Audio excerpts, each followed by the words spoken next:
Hello guys, good morning. My name is Bhavani Singh Kelawat and you are most welcome to my YouTube channel Physics by BS Kelawat. तो dear student, today's class for the English medium और आपको पता होगा हम class 12 की physics की पहली unit electrostatic पढ़ रहे हैं और इलेक्ट्रोस्टैटिक का मैंने चैप्टर नंबर 4 स्टार्ट किया है, इलेक्ट्रिकल कैपेसिटेंस। ठीक है, और इलेक्ट्रिकल कैपेसिटेंस का जो फर्स्ट लेक्चर था उसमें मैंने एक ब्रीफ इंट्रोडक्शन दिया था कि कैपेसिटेंस क्या होगा, एक नॉर्मल डेफिनेशन थोड़ी सी बताई थी और हम इस चैप्टर में एक डिवाइस के बारे में पढ़ने वाले हैं, कैपेसिटर। उसके बारे में थोड़ा सा बताया था कि वो क्या करेगी, वो एनर्जी स्टोर करेगी और जब भी उस एनर्जी की रिक्वायरमेंट होगी तो सारी की सारी एनर्जी हम उस कैपेसिटर से एक साथ यूज में ले सकते हैं। तो जहां हमें लार्ज अमाउंट ऑफ एनर्जी की नीड होती है वह हम कैपेसिटर का यूज करते हैं। ठीक है, तो कैपेसिटर या कैपेसिटेंस जो पूरा कंसेप्ट है वो आगे 2-3 लेक्चर्स के बाद में आएगा।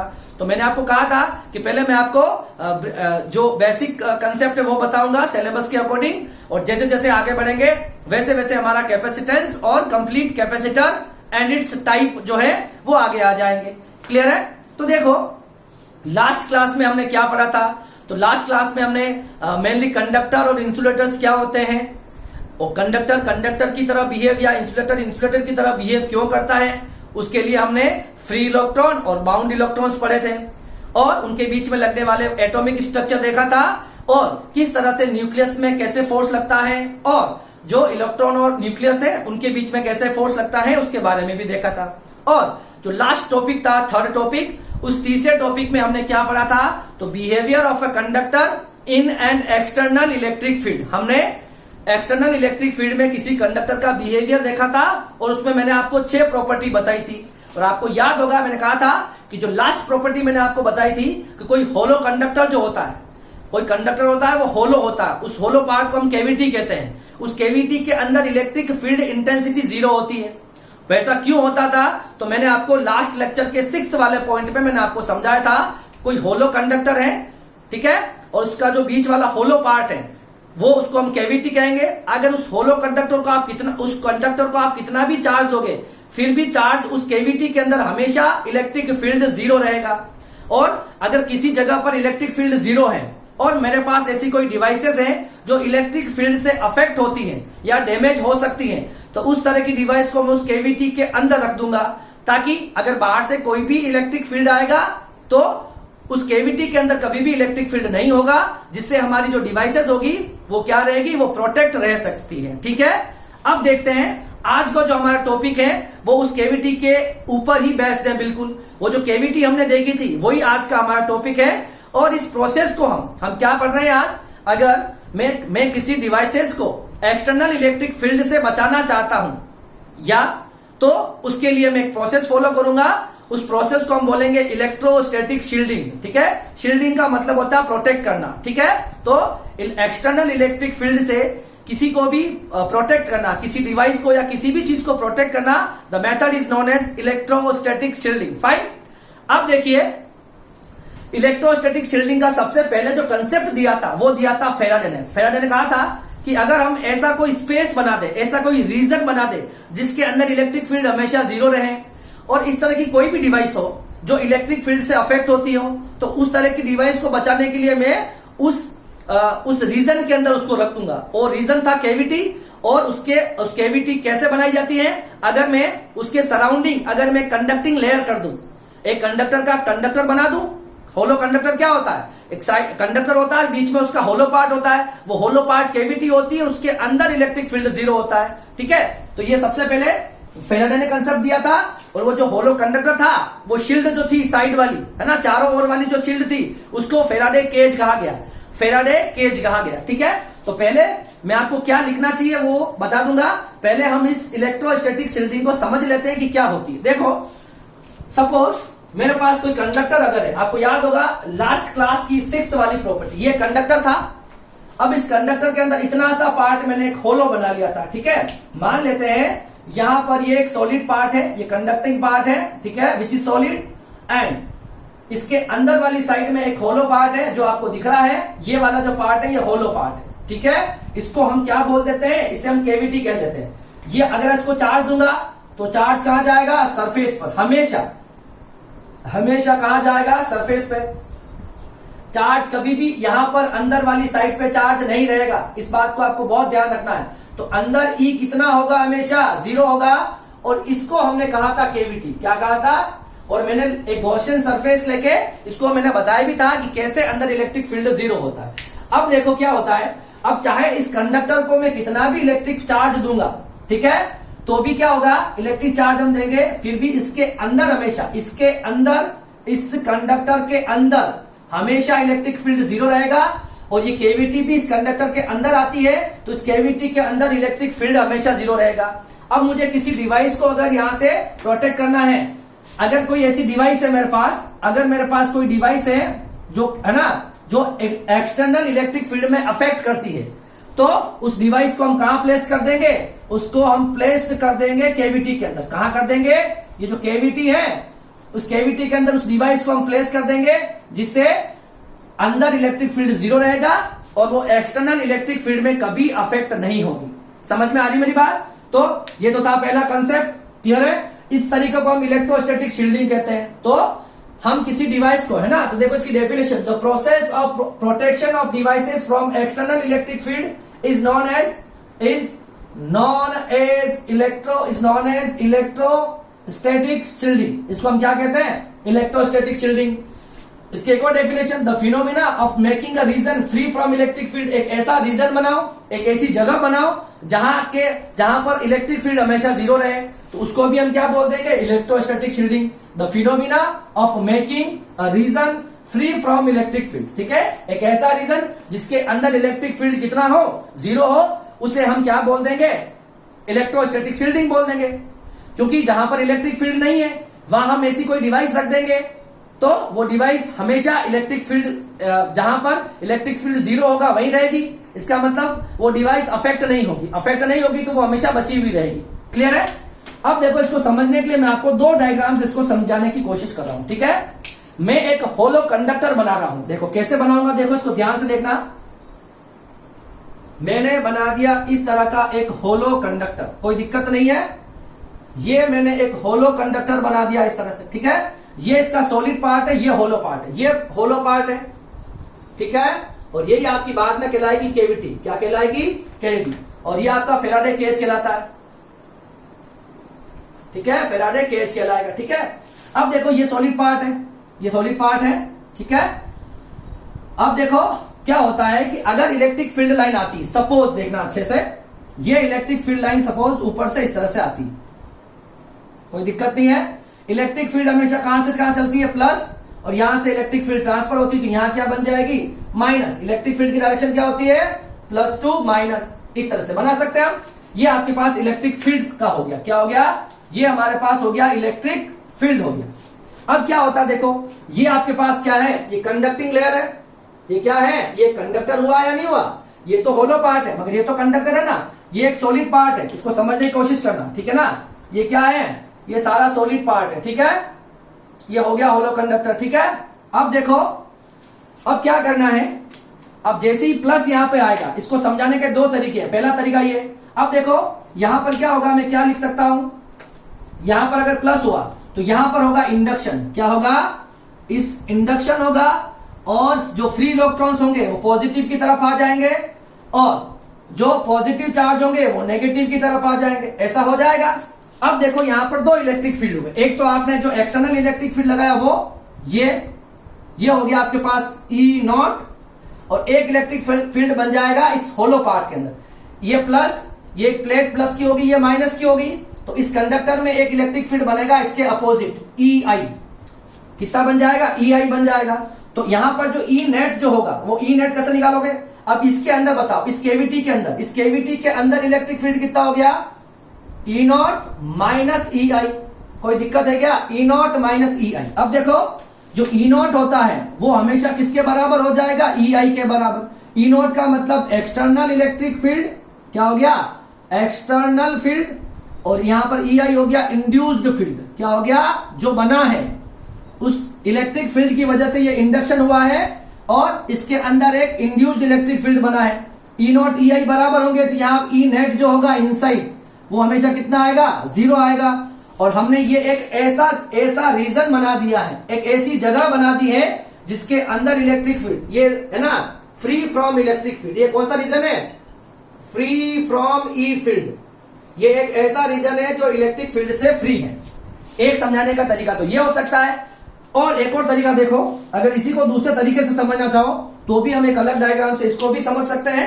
ठीक है, हम इलेक्ट्रोस्टैटिक शील्डिंग को सीख रहे हैं, मतलब हम एक ऐसा रीजन बनाना चाहते हैं जो इलेक्ट्रिक फील्ड से क्या हो, जो इलेक्ट्रिक फील्ड से फ्री हो, मतलब जिसके अंदर इलेक्ट्रिक फील्ड कितना हो, 0 हो। ये देखो मैंने एक और कंडक्टर बना लिया है, कोई दिक्कत नहीं है, ये मैंने एक और कंडक्टर बना लिया है। ठीक है, अब देखो ये मैंने कंडक्टर बना लिया है। अब सपोज ऊपर से कोई इलेक्ट्रिक फील्ड, ये आपका सॉलिड पार्ट है, ठीक है, समझ आना इसको, ठीक है, ये आपका सॉलिड वाला पार्ट है। ठीक है, अब देखो ऊपर से कोई इलेक्ट्रिक फील्ड आता है, ये होलो पार्ट हो गया, ये आपका होलो पार्ट है, विच इज कैविटी, इसको क्या कह सकते हैं हम, कैविटी कह सकते हैं। अब आपको ये भी पता होना चाहिए कि चार्ज कहां फ्लो करता है, चार्ज करता है कंडक्टर के अंदर फ्लो। अंदर क्या है बताओ, अंदर है एयर, एयर क्या होती है, इंसुलेटर, इसका मतलब चार्ज हवा के अंदर तो फ्लो होगा नहीं। ये आपके पास है कंडक्टर, क्या है, ये हमारे पास है कंडक्टर। अब देखो क्या हो रहा है, मान लो ये इलेक्ट्रिक फील्ड आ रहा, ध्यान से देखना, ये मेरे पास इलेक्ट्रिक फील्ड लाइंस आ गई ऐसी, ठीक है, ज्यादा लाइंस नहीं बना रहा हूं, डायग्राम डिस्टर्ब हो जाएगा। तो ये मेरे पास अगर इलेक्ट्रिक फील्ड है, अब देखो, अब ये इलेक्ट्रिक फील्ड आई, अगर इंडक्शन से नहीं समझाना चाहते हो तो दूसरा मेथड देखो, ये इलेक्ट्रिक फील्ड लाइंस आएगी, आपको पता है इलेक्ट्रिक फील्ड लाइंस कहां फ्लो करती है, कंडक्टर के अंदर, ये वाला पार्ट कंडक्टर है या नहीं है, इलेक्ट्रिक फील्ड लाइन आएगी, ऐसे आएगी, वैसे पास हो जाएगी, ये आएगी, ऐसे आएगी, ऐसे आएगी, वैसे पास हो जाएगी। तो यहां से एंटर करी है, ये एंटर इस तरह से आई है कंडक्टर के अंदर होते हुए, अंदर इलेक्ट्रिक फील्ड हमेशा 0 ही रहेगा, इस बात को आपको ध्यान में रखना है, समझाना है तो, ठीक है। अब देखो ये इस तरह से फील्ड लाइन आएगी, इस तरह से चली जाएगी, ये आएगी और इस तरह से पास हो जाएगी। तो ये आपके पास इलेक्ट्रिक फील्ड लाइन आई और ये इस तरह से पास होगी, यहां से एंटर करा इलेक्ट्रिक फील्ड, यहां से पास करा, मगर अंदर कोई भी इलेक्ट्रिक फील्ड नहीं होगा। तो आप इलेक्ट्रोस्टैटिक शील्डिंग को इन दो तरीके से आप एक्सप्लेन कर सकते हो। क्लियर है, आई थिंक अब कोई दिक्कत नहीं होगी। ठीक है, ये बहुत इंपॉर्टेंट है, सिलेबस में इसका वैसे छोटा सा पार्ट है, कहीं आपको इन बिटवीन द सिलेबस कोई लाइन लिखी हुई मिलेगी इलेक्ट्रोस्टैटिक शील्डिंग क्या होती, मगर एग्जाम में 1 मार्क्स का क्वेश्चन या 2 मार्क्स का क्वेश्चन इससे रिलेटेड आ जाता है, तब वो हमारे लिए काफी इंपॉर्टेंट है, हमारे लिए तो 1 मार्क्स भी इंपॉर्टेंट है। अगर अपन बोर्ड के स्टूडेंट है तो आपके लिए तो हर एक नंबर इंपॉर्टेंट है, तो इसको भी आपको अच्छे से पढ़ना चाहिए। देखो मैंने आपको इलेक्ट्रोस्टैटिक शील्डिंग को एक्सप्लेन कर दिया है। अब आपको जो बोर्ड के अंदर कोई क्वेश्चन आ जाता है अगर एग्जाम के अंदर, तो आपको इस इलेक्ट्रोस्टैटिक शील्डिंग को कैसे लिखना चाहिए हम उसकी बात करेंगे। ठीक है, और इसके कुछ अच्छे से एग्जाम्पल और देखते हैं। ठीक है, इसको आप कॉपी करो।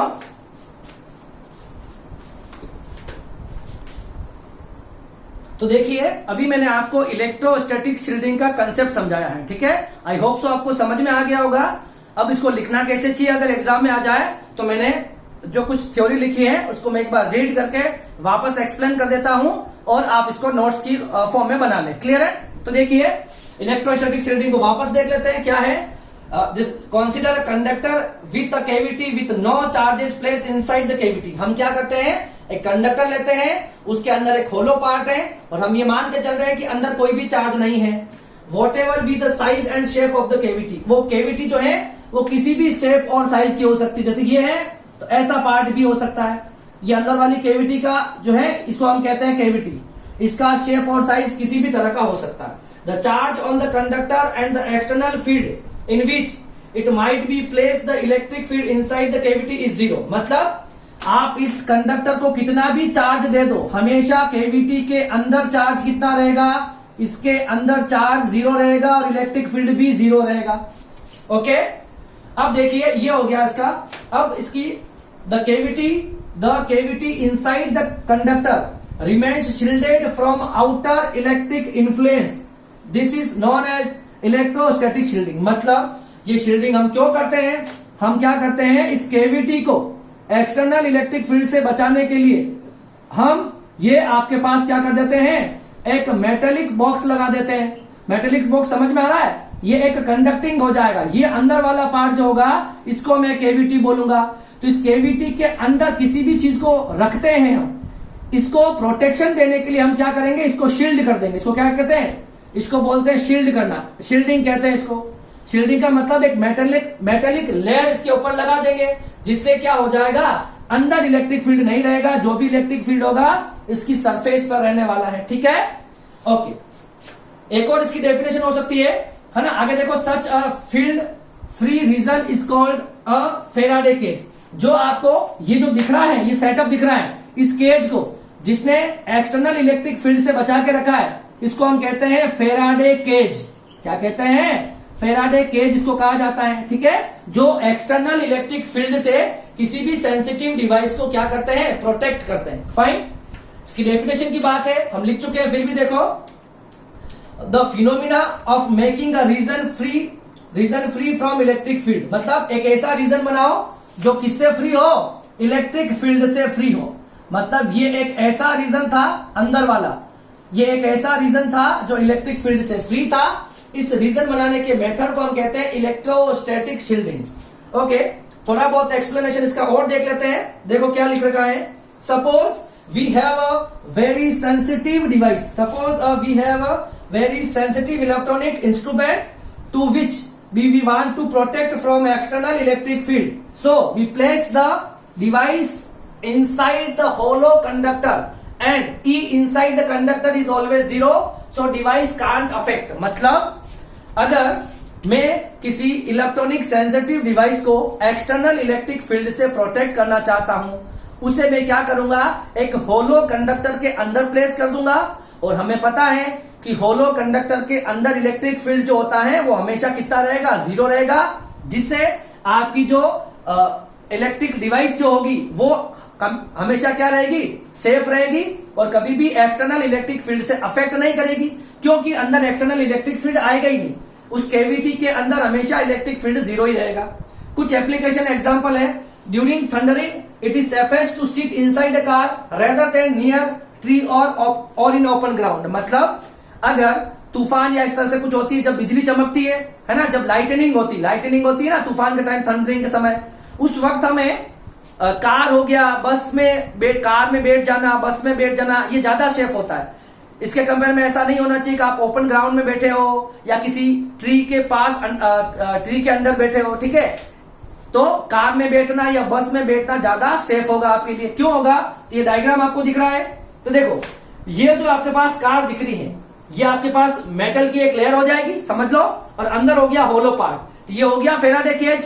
तो जितना भी इलेक्ट्रिक फील्ड आएगा वो इसके अंदर कभी नहीं जाएगा, अंदर इलेक्ट्रिक फील्ड 0 रहेगा। आपको समझना है तो मैंने आपको बता दिया, इलेक्ट्रिक फील्ड लाइंस आएगी और इस कंडक्टर से होती हुई पास हो जाएगी। अगर आपको इंडक्शन से समझना है तो अंदर इलेक्ट्रिक फील्ड E0 होगा, इसके अपोजिट एक EI बनेगा, फिर भी अंदर इलेक्ट्रिक फील्ड हमेशा 0 ही रहेगा। इसका मतलब जो कार होती है उसके अंदर बैठना ज्यादा सेफ होता है as compared to open ground में बैठना। कब, जब बिजली चमकती है, जब लाइटनिंग होती है, तब की बात कर रहे हैं। ठीक है, ओके। अब बात करेंगे सेकंड पॉइंट, कोएक्सियल केबल। अब आपने कोएक्सियल केबल देखी होगी, कोएक्सियल केबल जो होती है इस तरह से, उस कोएक्सियल केबल के अंदर इलेक्ट्रिकल सिग्नल की फॉर्म में इंफॉर्मेशन जाती है। क्या होती है, ये इलेक्ट्रिकल सिग्नल्स होते हैं जिसकी फॉर्म में इंफॉर्मेशन जाती है। अब क्या करते हैं, इस कोएक्सियल केबल को हम बाहर से शील्ड कर देते हैं। हम एक मेटल की एक लेयर लगा देंगे और मेटल की लेयर लगाने से क्या होगा कि अगर बाहर से कोई इलेक्ट्रिक फील्ड आएगा उसके कारण अंदर इलेक्ट्रिक फील्ड कितना रहेगा, हमेशा 0 रहेगा, जो एक्सटर्नल इलेक्ट्रिक फील्ड से इन जाने वाले सिग्नल्स को क्या करेंगे, प्रोटेक्ट करेंगे। अदरवाइज हमारी जो सिग्नल होगी या जो हमारी इंफॉर्मेशन होगी वो क्या हो जाएगी, डैमेज हो जाएगी। इस वजह से इस तरह के सिग्नल को एक्सटर्नल इलेक्ट्रिक फील्ड से प्रोटेक्ट करने के लिए हम उन कोएक्सियल केबल जो होती है उनके ऊपर मेटेलिक लेयर लगा देते हैं, जिससे क्या होता है, वो एक्सटर्नल इलेक्ट्रिक फील्ड से अफेक्ट ना करें। ठीक है, अब तीसरा point, sensitive component of electronic devices. जितनी भी आपकी मेमोरी से रिलेटेड जितनी भी डिवाइस, जैसे मेमोरी कार्ड हो गया और सिम कार्ड हो गया, इस तरह का जो भी मेमोरी से रिलेटेड जो भी डिवाइसेस होता है वो एक्सटर्नल इलेक्ट्रिक फील्ड में अफेक्ट करता है। मतलब जब उसे एक्सटर्नल इलेक्ट्रिक फील्ड मिलेगा तो वो डैमेज हो सकता है, ठीक है, वो खराब हो सकता है। इसी वजह से हम क्या करते हैं, हमें उस तरह की सेंसिटिव डिवाइसेस को एक्सटर्नल इलेक्ट्रिक फील्ड से प्रोटेक्ट रखना है। इसके लिए हम क्या करते हैं, उस तरह की डिवाइस जो होती है उसके ऊपर हम एक मेटल की हमेशा क्या रखते हैं, लेयर रखते हैं, जिससे वो क्या रह जाएगा, जिससे वो जितनी भी सेंसिटिव डिवाइस होगी वो प्रोटेक्ट रहेगी। क्लियर है, तो ये कुछ इसके एग्जांपल्स हो जाते हैं। ठीक है, एक आपके पास जब क्लाउड में होता है ना, जब आपकी जो लाइटनिंग होती है, जो बिजली चमकती है, वो क्यों चमकती है उसका रीजन देखो। आपको पता है बारिश के टाइम में सारे जो क्लाउड होते हैं वो आपस में क्या करते हैं, आपस में कोलाइड करते हैं। कोलाइड से फ्रिक्शन होता है और सारे के सारे जो क्लाउड होते हैं वो चार्ज हो जाते हैं। क्या हो जाते हैं? चार्ज हो जाने का मतलब यहां पर पोटेंशियल आ जाता है हाई। क्या आ जाता है? हाई पोटेंशियल आ जाता है इन क्लाउड्स के पास। और आपको ये तो पता होगा कि अर्थ का पोटेंशियल कितना होता है? 0 होता है। ठीक है, तो चार्ज यहां पर बहुत सारा चार्ज हो गया, इसका पोटेंशियल हाई हो गया, इसका पोटेंशियल लो हो गया, तो फिर क्या होता है? डाइलेक्ट्रिक स्ट्रेंथ ब्रेक होती है, या कह सकते हैं इंसुलेशन ब्रेकडाउन। मान लो बहुत ज्यादा इलेक्ट्रिक फील्ड बन जाता है, मतलब 3 × 10⁶ वोल्ट पर मीटर। अपनी जो एयर होती है, ये एयर इंसुलेटर है, पर इसका इंसुलेशन ब्रेक हो जाता है अगर हम इतना इलेक्ट्रिक फील्ड अप्लाई कर दें। तो इस प्लस और यहां पर इसकी वजह से इतना स्ट्रॉन्ग इलेक्ट्रिक फील्ड बनता है कि ये आपको लाइटनिंग जो होती है वो लाइट की फॉर्म में आपको दिखती है। ये होता रियल के अंदर क्या होता है, वो चार्ज डिस्चार्ज होते हैं, मतलब हाई पोटेंशियल से लो पोटेंशियल चार्ज फ्लो करते हैं, और वो फ्लो करते हैं तब वो आपको लाइट की फॉर्म में, जो जिसे हम बिजली कहते हैं, उसके फॉर्म में आपको दिखता है। ठीक है, तो यह छोटा सा एक टॉपिक था जो काफी इंपॉर्टेंट है हमारे लिए। ठीक है, आपको बहुत अच्छे से पढ़ना चाहिए। डाउट है तो मैंने आपको बता दिया, सब कुछ बता दिया, क्या लिखना चाहिए, क्या एग्जाम्पल है, किस तरह के डायग्राम्स बनाने चाहिए। ठीक है, तो आज की क्लास के लिए इतना ही। जब हम नेक्स्ट क्लास में मिलेंगे तब हम स्टार्ट करेंगे, हम एक नेक्स्ट टॉपिक स्टार्ट करेंगे, डाई इलेक्ट्रिक मटेरियल्स। जो इंसुलेटर होते हैं ना, वही होते हैं डाई इलेक्ट्रिक मटेरियल। अब डाई इलेक्ट्रिक मटेरियल की एक प्रॉपर्टी होती है कि उसके वो होते हैं इंसुलेटर है, इसका मतलब उसमें चार्ज फ्लो नहीं होंगे और इलेक्ट्रिसिटी भी फ्लो नहीं होगी, मगर उसमें क्या होगा, वो इलेक्ट्रिक इफेक्ट जो होता है उसको वो शो करता है। ठीक है, मतलब उसके अंदर इलेक्ट्रिक इफेक्ट दिखते हैं मगर उसमें चार्ज फ्लो नहीं होते। मतलब जब कोई डाई इलेक्ट्रिक मटेरियल, सपोज एक डाई इलेक्ट्रिक मटेरियल है, इसे मैं इलेक्ट्रिक फील्ड में रख दूंगा तो इसमें इंडक्शन होगा और इसकी सरफेस पर चार्ज इंड्यूस्ड हो जाएंगे, जिससे इसके अंदर खुद एक इलेक्ट्रिक फील्ड बन जाएगा। ठीक है, चार्ज फ्लो नहीं होंगे, इलेक्ट्रिसिटी फ्लो नहीं होगी, because the dielectric material is also a insulator. होते हैं वो इंसुलेटर ही है, मगर वो इलेक्ट्रिक इफेक्ट को क्या करते हैं, शो करते हैं, है ना। तो नेक्स्ट क्लास में हम इस डाइलेक्ट्रिक की पूरी कहानी पढ़ने वाली, बहुत अच्छी क्लास होने वाली है। तो आप मेरे चैनल के साथ बने रहिए, वीडियोस को अच्छे से देखें, नोट्स आप जरूर बनाएं। वीडियो जब आप देखते हो तो साथ साथ में नोट्स बनाते हुए फिर पढ़ाई करनी। ठीक है, आज की क्लास के लिए इतना ही, अब मिलेंगे नेक्स्ट क्लास में, तब तक के लिए थैंक यू सो मच।